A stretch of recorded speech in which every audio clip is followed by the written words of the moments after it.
Welcome back to Sunrise Today. We're kicking off with election matters, and yeah, you've seen the dailies yesterday, today, and it might be there for a while. You never know.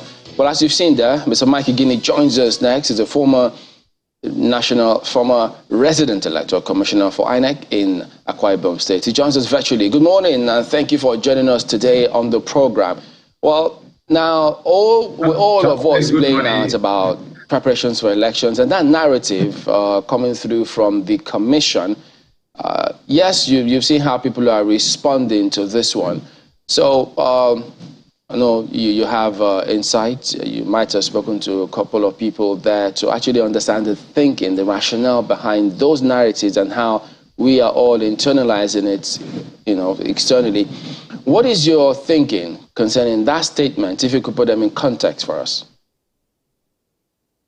Well, thank you, Chamberlain, for having me. And good morning to Nigerians. Indeed, happy New Year, because it's my first engagement with channels this year, as part of our effort collectively to take the electoral ship to a safe harbor, a few weeks away from now. Now, with respect to the news that made the banner headlines across yesterday, the first thing I did was to read the reports. And clearly from the report that I read, the concern raised by the National Commissioner in an event is not actually, from what I read, a decision of INEC that the various tools that it has have indicated that the isolated cases of insecurity that we have been contending with are enough and sufficient to contemplate postponement of election. So that is not a decision from INEC, and I stand to be corrected in hours or days ahead, because I know the Commission will be having meeting with different stakeholders in terms of briefing. Of course, from your paper review this morning, you just told us that today the Commission is going to present the register of voters to the public. So I am very sure that that will be very clarified, because the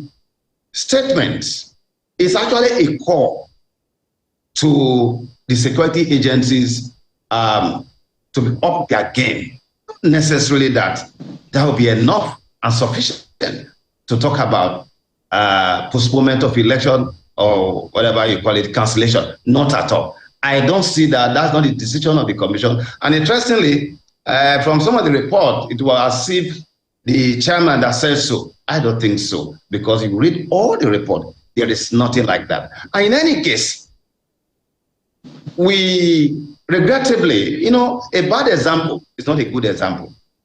But here we are in this country where over the years, it's 2003, 2007, which was actually the highest level when we have a kind of security challenges that we had, to the extent that a truck loaded with explosive was stationed, driven to INEC head office. It didn't stop the Commission from holding an election. And in any case, security agencies across, from the much I know, having also participated at the IGP retreat for senior security officers across the country. The president was there, who made a very profound declaration as to what is expected of security. So my plea to media, that has been a very dependable and reliable ally, I'm talking about the mainstream media, not social media we have no control over, is that as we are moving toward this election, I want to appeal that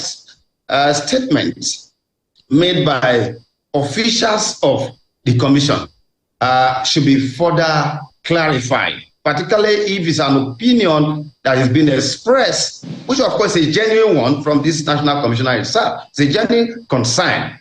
But I would have been more comfortable if the media was able to place a call to the chairman or to Professor Sokoye, who have been the regular faces we see on television or engaging the Nigerian people, so that the way this aspect of whole postponement had been overstretched, quite frankly, is not the best that should happen at this point in time. Everybody should now be prepared for election, because where we are now, Chamberlain, we should be talking about implementation strategies that we must look at on the part of INEC, on the part of voters, on the part of candidates, on the part of the security agency, particularly the President of the Federal Republic of Nigeria, the media, the CSO. And based on my own experience, I think the course of this engagement, there are quite a number of areas of implementation strategy that we need to bring forward, that all of us must be able to key in, so that we can have a peaceful, successful election. Because the greatest promise of democracy is periodic election and peaceful transfer of power. Well, yesterday we saw that the federal government responded, saying that the elections will hold. They're working with the security agencies, or ensuring that the security agencies do their work to ensure that the elections hold. But having a very pragmatic assessment, I know that you have said that even when the INEC office was attacked, elections held sometime in 2003. You cited it as a bad example. And I do know that my colleague also mentioned this yesterday, and the question I asked was, what sort of elections held? So the questions as to, what is the quality? It's not just about elections holding. What is the quality of elections that can hold if we continue to see this sort of attacks? We've seen a number of attacks on INEC offices. I know that INEC has been, very pragmatic and very responsive, saying that they would print whatever it was that was damaged in those places and ensure that elections hold. But looking at, taking a very pragmatic view of the security situation we're facing in some parts of the country, for instance, the southeast, where there's usually some concern, and also the destruction of some INEC offices. Hopefully we will not see any more within the next 45 days. But do you think that there are elements that are capable of stalling the elections, at least affecting the quality of the kind of election that is conducted? Maupe, thank you very much. I will say this here. On the basis of the processes and procedure that are in place to deal with historical challenges of election service delivery in our country, with respect also to the security issue we're talking about, I want to, on the basis of what I know that INEC has at the moment, INEC has what we call both a rational plan and an emergent plan. Whenever there is a sufficient threats to the process, even with the tool that it has deployed, which it has at the moment. Because how many people know at the moment in the country that INEC has at the headquarters, domiciled there, what we call Electoral Management Support Center, that has secretariats in the 36 states of the Federation, including the Federal Capital Territory, that gives the Commission what we call 360 visibility view of what happened across the country. In each state, and I think in one of our engagement, I provided a picture of some of those tools. We talk about the EOSC, Electoral Operations Support Center, that tracks everything that INEC does, from the head office, I'm talking about the state office, to the local government, to the RA, to the polling unit. And there's a reporting format on all risks that are attended to issue of elections. That INEC has at the moment. Now, talking about the quality of election, look, let me be clear here. At the moment, the system that have been designed, if we are able to create an enabling environment, which is the focus we are talking about now, Maupe, I can tell you that I have never been as optimistic about tomorrow on account of the challenges we're having today, based on what I know that many Nigerians have come to attest to, that you now have a system, a legal framework. And we thank the National Assembly for what they have done. We also thank the President and, of course, the civil society for the huge work they did, and of course the media in having the 2022 Act in place. Maupe, where we are now, we should be focusing on key issues because we already have legal framework, we have a system in place that will deal with the issue about the quality of election. For instance, at the moment where we are, Nigeria should be focusing and engaging on the commission on recruitment of ad hoc staff. Dealing with the issue about infiltration, how do we deal with that? Now, even when people try to infiltrate the process, would they be able to succeed with that? Maupe, the answer is no. The process has been designed in a way and manner that any effort, attempts to want to manipulate the process, you will not succeed, but the evidence of your effort will be so overwhelming, such that at the end of the day, you will gain nothing.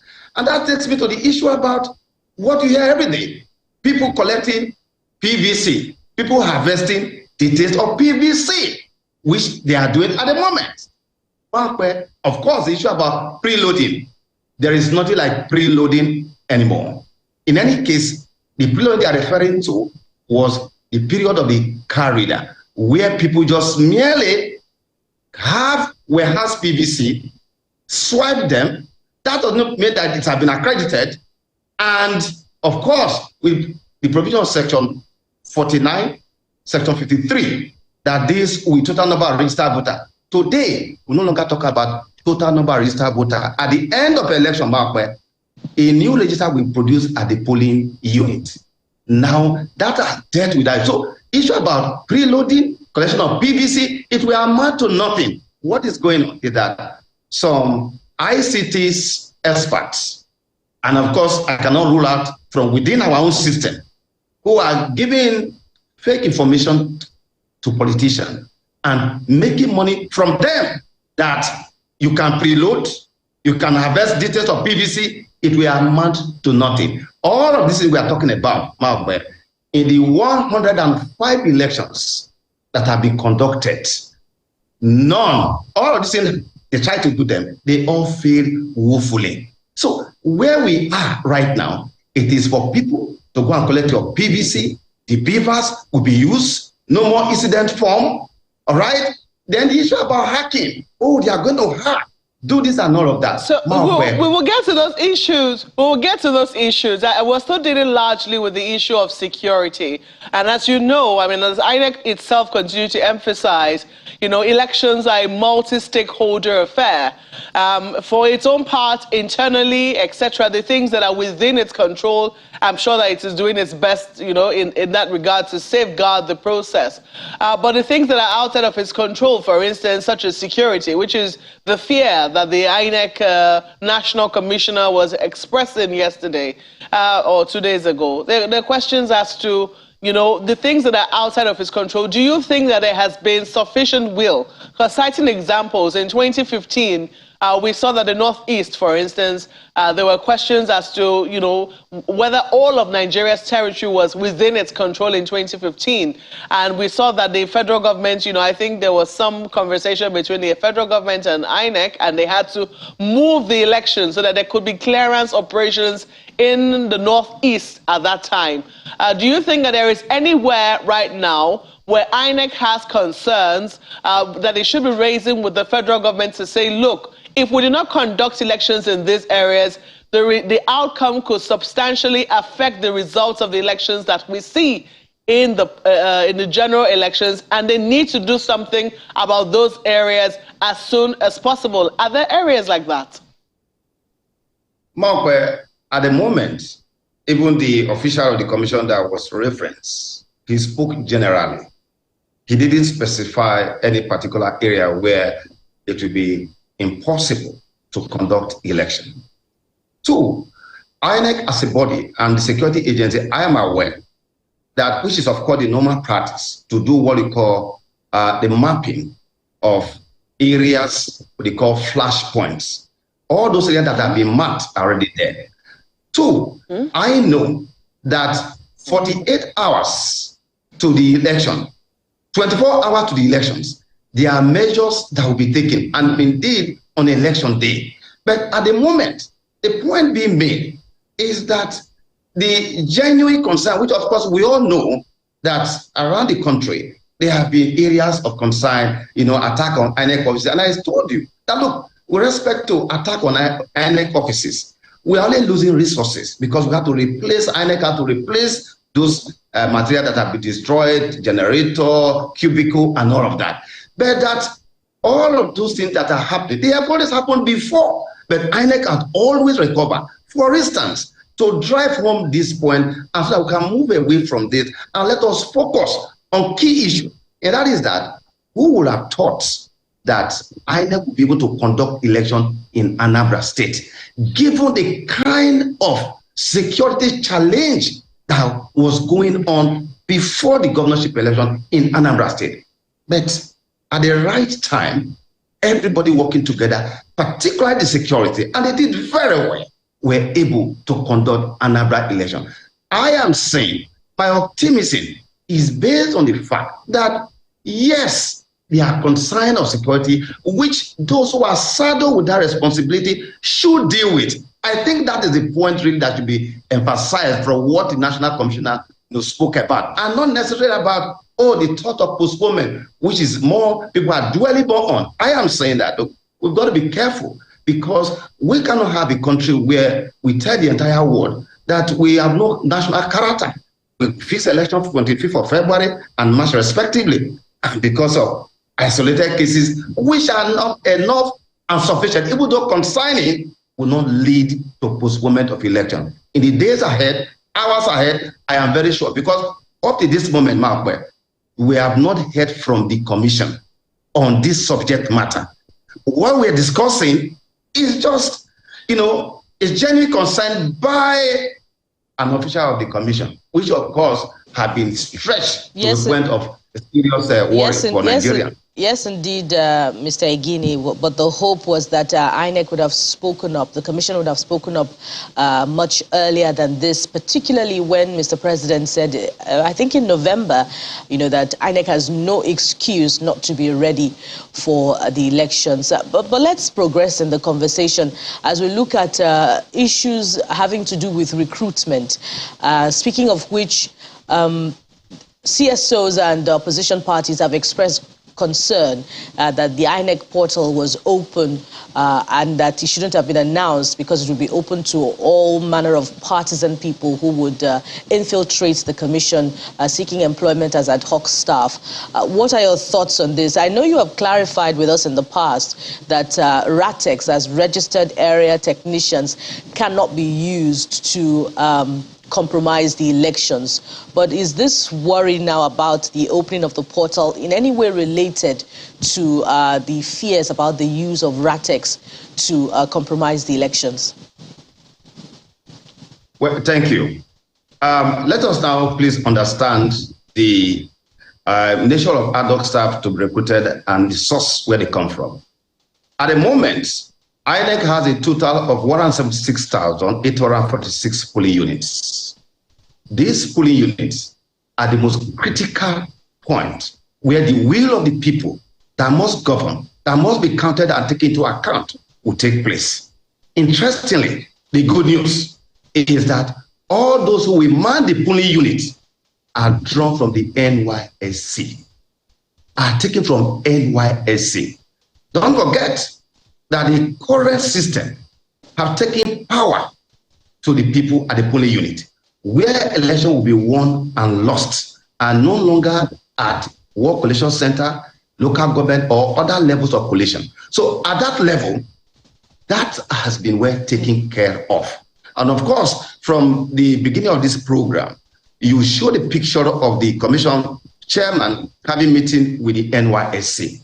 Now, the only area of concern, which of course the NYSC authority know very well, is that from my own experience, in one of the states I went to intervene in an election, sometime in 2012, what politicians used to do, of course that is in the past now, was that those who are passed out of NYSC, they use their badge number, their names, and infiltrate recruitment process such that on election day, the people you will find at the polling unit are actually those who are not NYC members. And of course, they saw fake uniform from them, NYC uniform.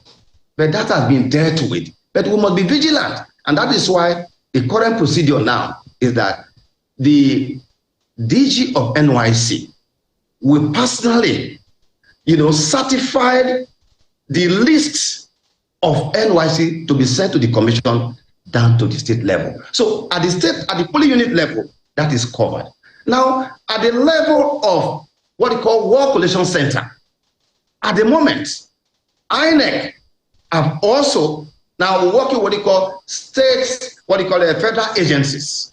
And what do they do? What we do is to ensure that rather than have a list from any federal agency because of past infiltration, what is required is that every agency that is forwarding names must come with what we call the nominal roll. In fact, in some jurisdictions where I have worked, I demand for your last pay slip in addition to what we call the nominal roll. So we don't have much fear about that. Now, with respect to those from the university community we'll be bringing on board, one of the issues we never had before was how a professor, a collation officer, returning officer will appear, disappear, and make a return, some of who succeeded. Today, Section 65 of the Act had made it impossible for any declaration that is not consistent with the provision of the Act or with what happened at the polling unit, particularly having regard to what happened now at the level of collation process, which is now dual, both public and the hard copy given to everybody. Mr. Igini, please clarify that the RATEX are not ad hoc staff and have not been recruited in recent times. Yeah. Now, what I'm only offering is my own past experience of what obtained, and I don't think that has changed. With respect to the current recruitment, I never be able to speak to that. But the RATEX, very important set of people. Now, the RATEX appear to now be the target of politicians. They tried to do that in the last election that I presided over, where they would try to bribe them with dollars, many of whom came and reports to my office. But of course, did they succeed? They failed because the way the system had been designed, it had been done in such a way. Before now, you used to hear about EOs, resident commissioner.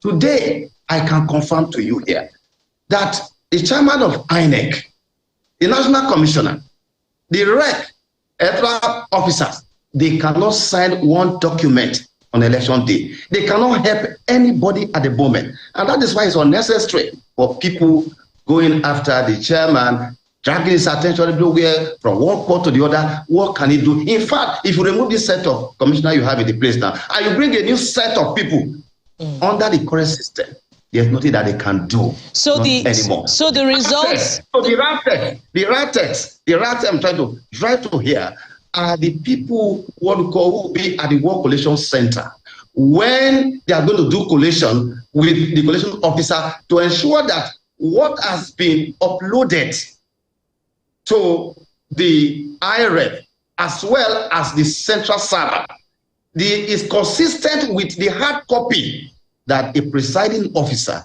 is bringing to the War Collation Center. That is the job of the RATEC.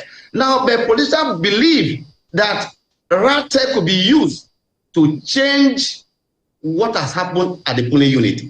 That will not happen. Politicians, please. All right, Mr. Igini. From what we'll be telling people. Mr. Igini, you keep telling us that will not happen because of that game-changing content in the Electoral Act. We hope that one of us will just chance upon that content and find out what exactly it is you've been telling us all this while. We must take a break now for some messages. We'll be right back to continue this conversation. Stay with us.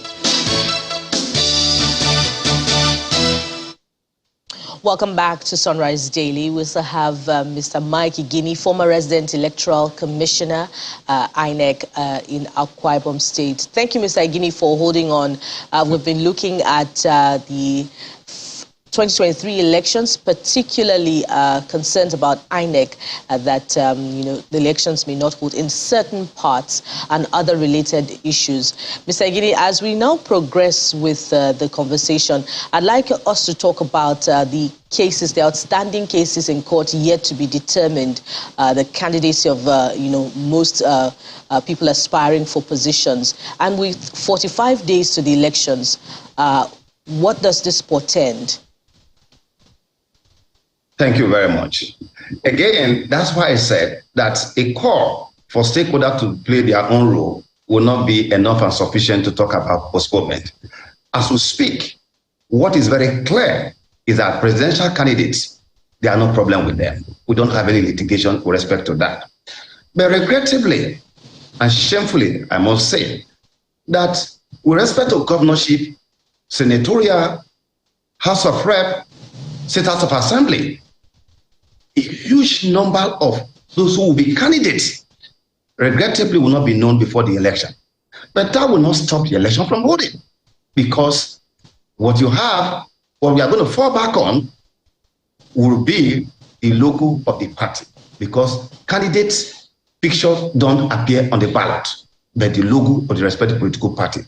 But how did we come to this level? That we have got to a level which is a fundamental regression, that for 45 days to election, we are not seeing campaigns by governorship candidates. We are not seeing campaign showing to Nigeria what they call legislative agenda by those going to the House of Assembly. The national level and state level is very shameful. This is because of the refusal of the political class to adhere to the current legal regime as it relates to party primaries. So here we are, because most of these cases, they will have to travel down to the Supreme Court of Nigeria. But here we are, they are not there. So election will go on irrespective of this, because it has happened before. Remember that in some off-season election we conducted, the candidate will never know before the election. Is that a good thing? Certainly not. But we actually have to go, election must go on.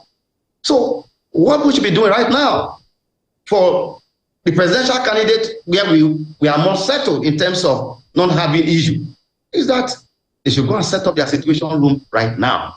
Set up the situation room, have your party agent. The party agent submission process is still ongoing from what I read in the papers. All right? Parties have not completed that. They should go and do that right now. But I must inform here that under the current system, the president, the vice president, minister, the governor, deputy governor, commissioners, chairmen of local government and councillors who have not resigned from office by virtue of Section 43 of the Act are not qualified to be party agents, because of the fact that their presence in those areas will have implication. So, but if they want to do so, they must resign 30 days or 3 months to election. As of today, if any of those categories of persons have submitted their names through the portal to INEC, my humble advice is that they should go and withdraw those names, because they will not be allowed to be party agents. In any case, it should be noted that INEC as the umpire is an agent to all those who are going for election. But I think that Section 43, they should take note of that. Similarly, with respect to this security, where we are now, Bukola, it is a stage where the security agencies really have to stand tall and mighty in defense of our democracy and the rule of law. This is so because election is the only period when the commitments of personnel of security agencies that are key in providing the enabling environment will be tested. This is where the commander-in-chief will have to come in.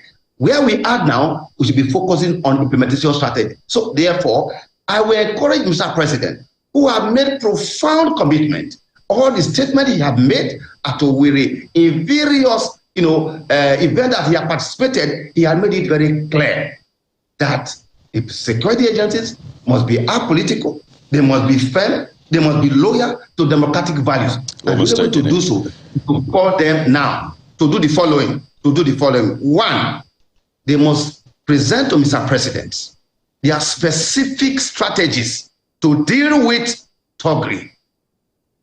Two, all the areas that have been mapped of concern, he has to do so. They must tell the President what specific measure they want to take. Number three, on vote buying, we don't need to go and look for other level of security to deal with that.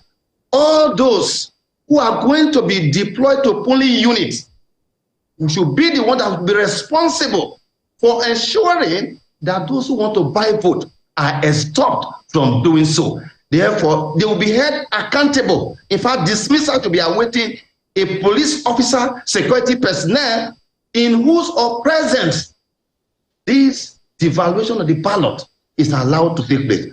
Number four, and that is that 48 hours to the election, 24 hours to the election, there are specific measures which I don't want to engage on in public here that the security know they will do. And in fact, the one of 24 hours to election and that of election day will be led by Mr. President as a good example and in line with the commitment that he has shown so far. Well, Mr. Igini, I mean, those visuals we were showing earlier on was from the governorship election in Ekiti State. And I mean, I'm sure you must have seen maybe a policeman walking past where the ballot box was placed. But just a few meters from there, literally a few meters, not up to maybe 5 or 6 meters, there were people converging and engaging in, the usual roll call, trying to have a register who voted for who so that it can be sorted. We got visuals of that because I was on scene that day. We got visuals. Eventually, we tried to disperse them. It was because journalists moved to them that they dispersed, not because the security personnel who were actually close by moved towards them. So these things happen, and I wonder what will then need to change, because you'll hear some of them saying, well, we're not bearing arms, we're just meant to monitor and see things going well and maybe try to enforce as little as we can. So just how enforceable is that? Because in reality, we have seen that some of them just say, well, we can't tell what they're doing. People are just converging. We can't automatically say they're buying votes. So I wonder then how this will be different. And another issue really is when you talked about, agents, party agents who should have resigned 3 months before the elections, meaning that if they have not resigned yet, there's no show for them, literally. But I do hope, again, that INEC will be the one to really enforce this, because when the voter register was published and people started raising issues saying, well, this clearly doesn't look like an 18-year-old, this looks like maybe a 5-year-old or a 10-year-old or what have you.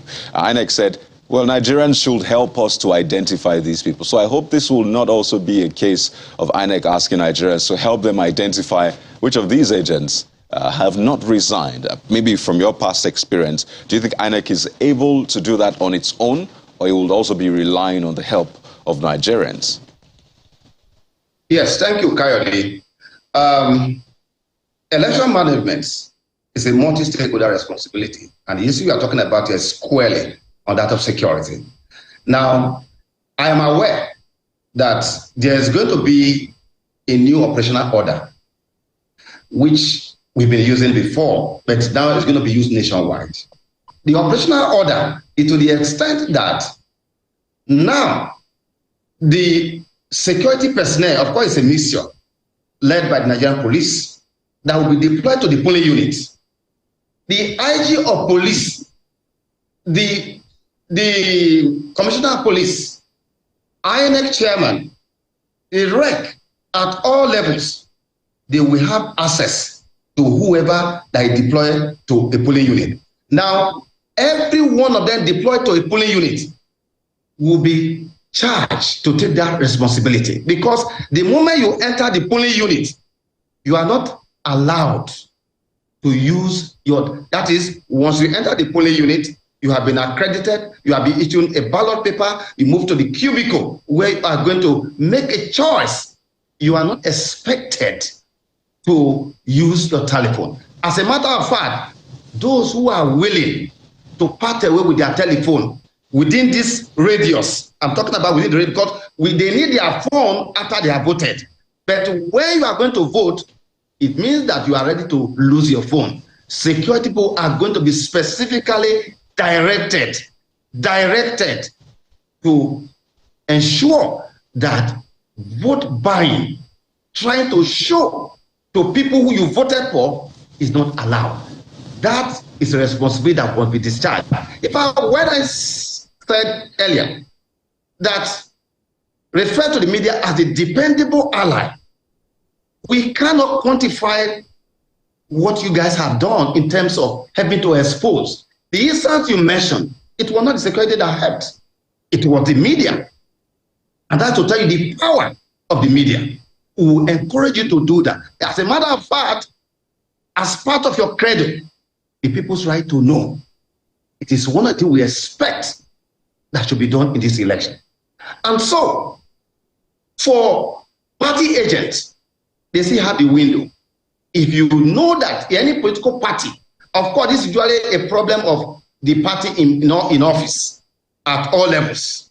If at the moment you submitted the name of a commissioner, of a councillor, of a local government chairman, hoping that on that day he can use his visibility to go around the polling unit, of course, you should go and make a change now, because you will not have such representation at the polling unit. But in any case, whether you have a party agent, you don't have a party agent, it is the duty of INEC to record what transpired there, and deliver it as it ought to be. But because we are operating an environment of distrust, we do not trust ourselves. In fact, basically, we are in a state of anomy, because some of those people who were actually arrested should have been dealt with now. Now, on the last issue you raised about the fact that pictures have been, there are several pictures that have been seen on television.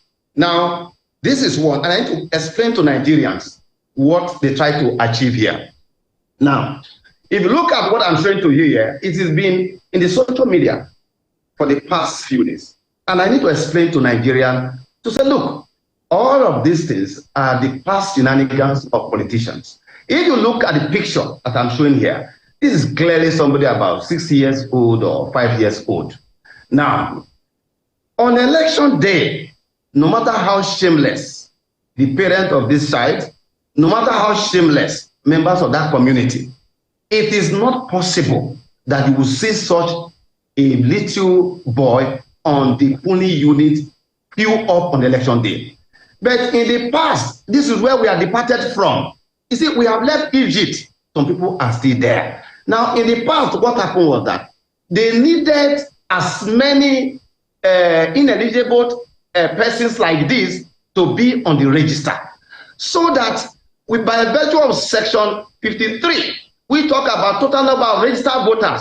If you sex up the register of voters, you have room to maneuver. You have room to do thumb printing. That was why in a polling unit, for instance, where you have as many of this kind of persons on the register, what now happened was that if at the end of the poll, it was actually only 100 people that came on that day, and thereafter, there was now a different result under the old order, the old regime, not where we are at the moment.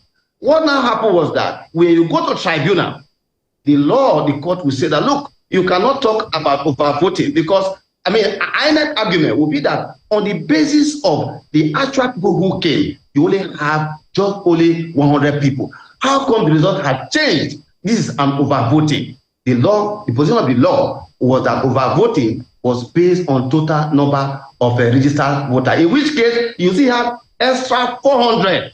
But Kayode, the law has changed. Right now, we are now having what we call the total voting is now based on total number of accredited persons, those who actually came on that day. Right. This is the biggest blow to election rigging in Nigeria. So those, and that's why I've been telling people that, look, All you are doing, of course, I have another picture here showing somebody who was buying PVC. This is somebody who is buying PVC from people. What is the implication of what he's doing here? He is going to disenfranchise these people. This is exactly what he's doing. You see, if we are not in a lawless society, if you are not in a society where the rule of law is no longer material, but the rule of men, these individuals that have been identified should have now been arrested and prosecuted, because a PVC is a property of INEC. It does not belong even to the citizen. You are a mere holder. Well, the question, Mr. Igini, will be, the question naturally will be Kayode, to close on that, right. It is that those who refuse to learn, those who refuse to heed to the messaging of INEC, that we are moving away from that. It means that they are going to die of ignorance. Even when they are supposed to drink from the well of knowledge, they will definitely going to suffer the dinosaur experience in the desert of ignorance. Well, trust Mr. Igini to put in some of these expressions. But the example you just gave, really, yes, you've painted a bright picture about the coming elections off the back of the Electoral Act, but you just said that the PVC is a property of INEC. And I imagine if my property was stolen, or at least something untoward happened to my property, I would stay on it, go to report and ensure that the police gets me my property back, or at least gets me some sort of, resolution regarding that. So if INEC's property is being abused, is being traded illegally and all of that, then the responsibility lies at the table of INEC to ensure that its property is not treated in such manner. Yes, the security agencies have to do that, but isn't it the responsibility of INEC to start the process such that it can stay on security agencies to either arrest, because that's their primary responsibility, arrest, prosecute, and ensure that this serves as a lesson? So isn't INEC dropping the ball there? No, Kayode, you see, INEC cannot be involved in so many of these things and all that. I mean, security agency, before INEC laws, we all have laws in this country that deals with matters like this. I mean, you showed video of those who were arrested by security agencies. We've not seen them tried. This is why in this country now people believe that they can do anything and get away with it. It's very sad. Today, as we speak, a professor has been convicted. Another one is going to be in court tomorrow. We have been in court over 2019 matter. Look at the matter is being dragged in court. The second professor who falsified results. Right now, INEC is focusing on how to deliver on this election. You could see what is going on now, the distraction going on with the chairman, having to be talking to his lawyers when he's being distracted. From High Court in Abia, they went to the High Court, Court of Appeal in Owerri. They're the last one in Abuja. What kind of society are we? Secretary should take up some of these matters. It's so sad.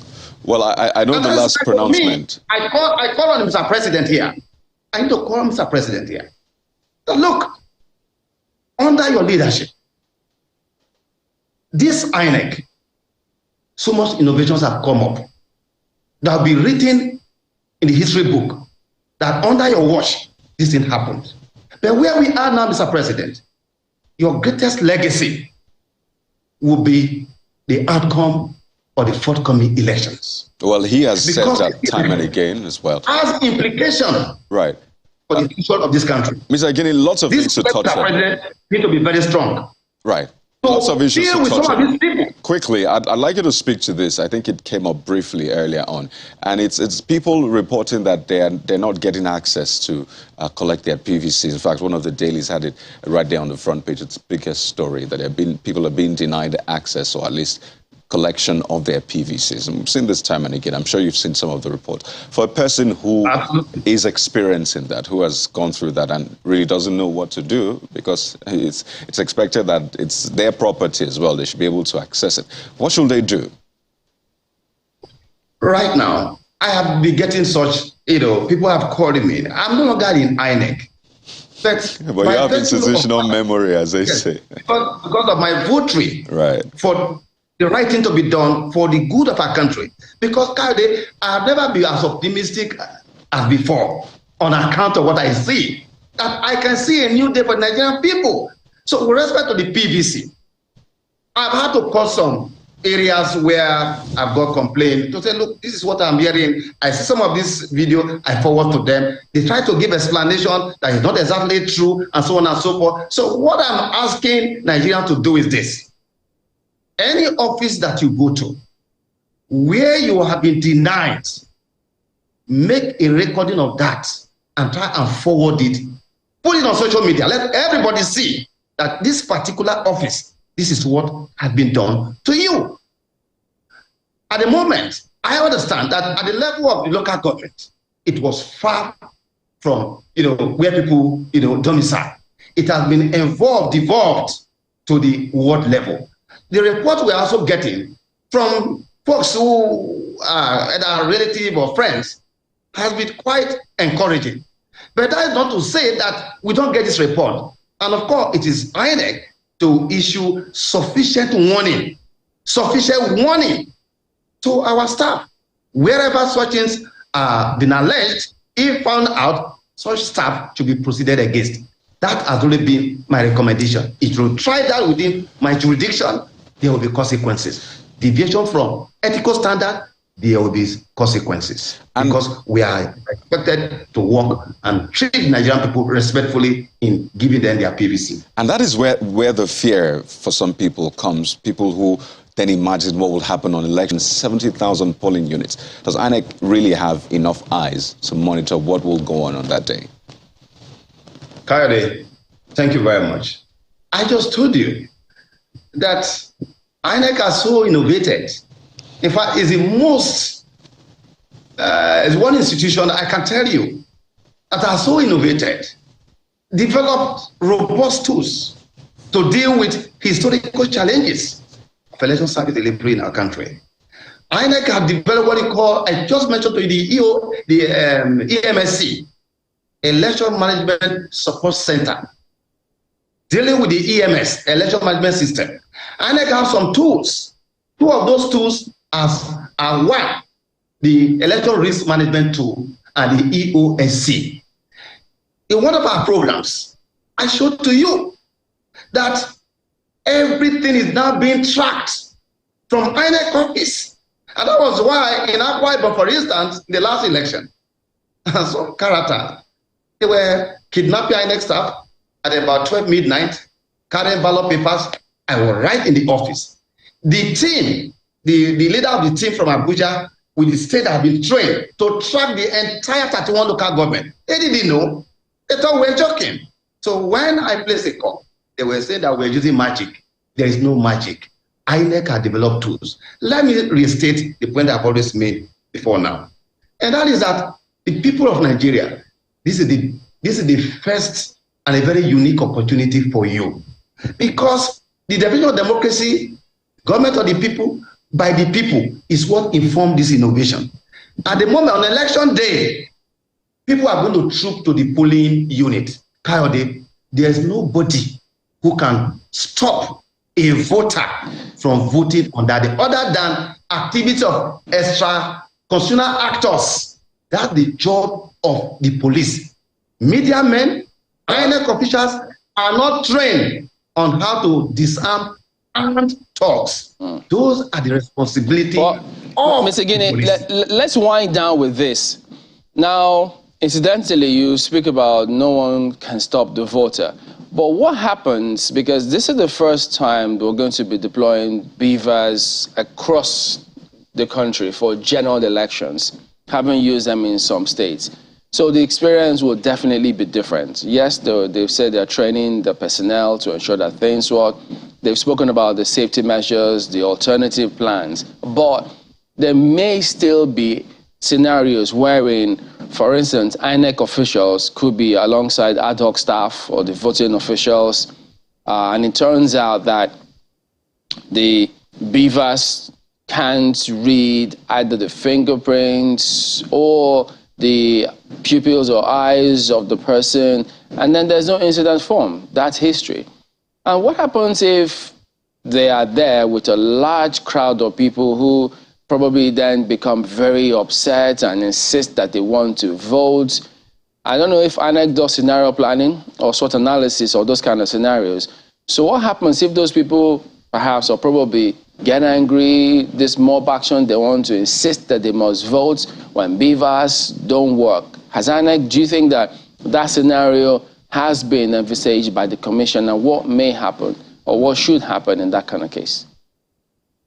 First, the first question, deployment of beavers across the country is not a problem. As a matter of fact, from the news, the entire full complement of the beavers, first, 76,846 beavers for each of the police ready.